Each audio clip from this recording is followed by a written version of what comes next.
Hello there. It looks like the Remainers are getting together again in a plot to stop a no-deal WTO Brexit.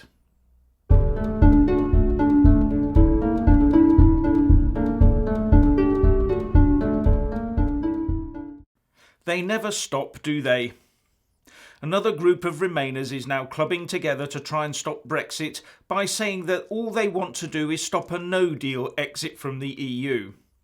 It is now Philip Hammond, the Chancellor, who is said to be leading a team of up to 30 Tory MPs in a plot to stop a new Prime Minister going through with a no-deal Brexit.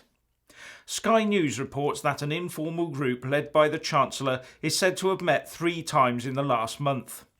Some of the meetings are understood to have been held in the Chancellor's Commons office, with Mr Hammond increasingly vocal about the risks to the economy and UK Union, says Sky News.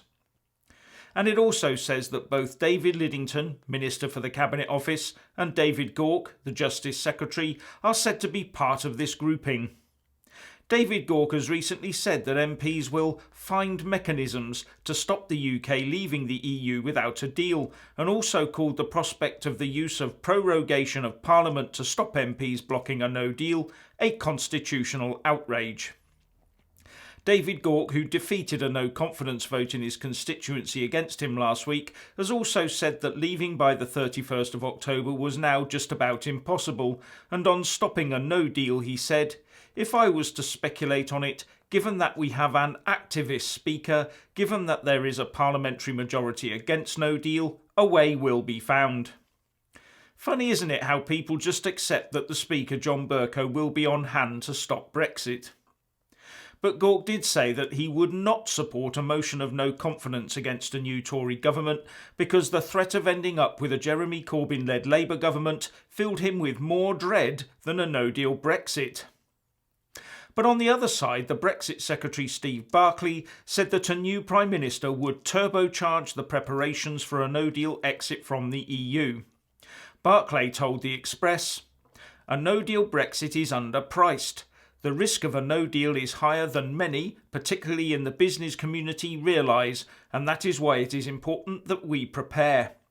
And he added, "We will be ready. We're working hard in government to ensure we are ready. A new Prime Minister will turbocharge those plans, and I look forward to supporting them.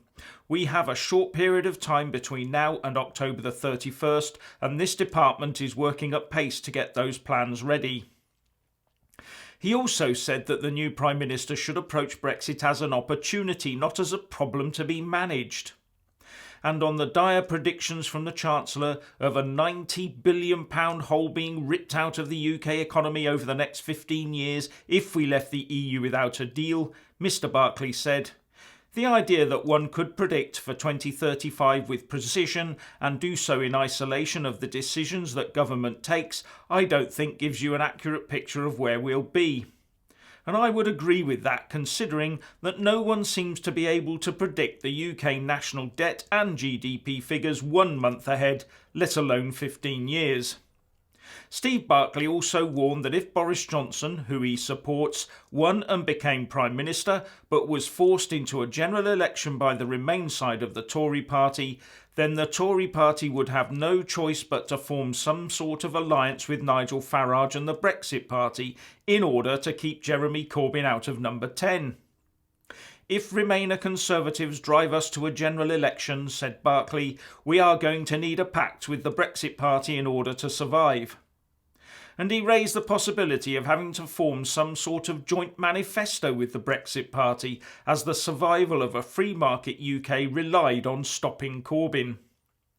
He also said he was not very fond of Nigel Farage because he had caused so many problems for the Brexit side. But the Brexit party is slick, he said, and developing a mass movement that, unless stopped, could wipe out the Conservative Party. And the way to stop that happening, he said, would be to deliver Brexit on time. And the most likely thing to keep the minds of wavering Tories concentrated is the threat of an inheritance-robbing, property-snatching, tax and spend, Corbyn-led horror show government. Anyway, what do you think? Please share and comment, and thank you for watching. Please do like and share this video.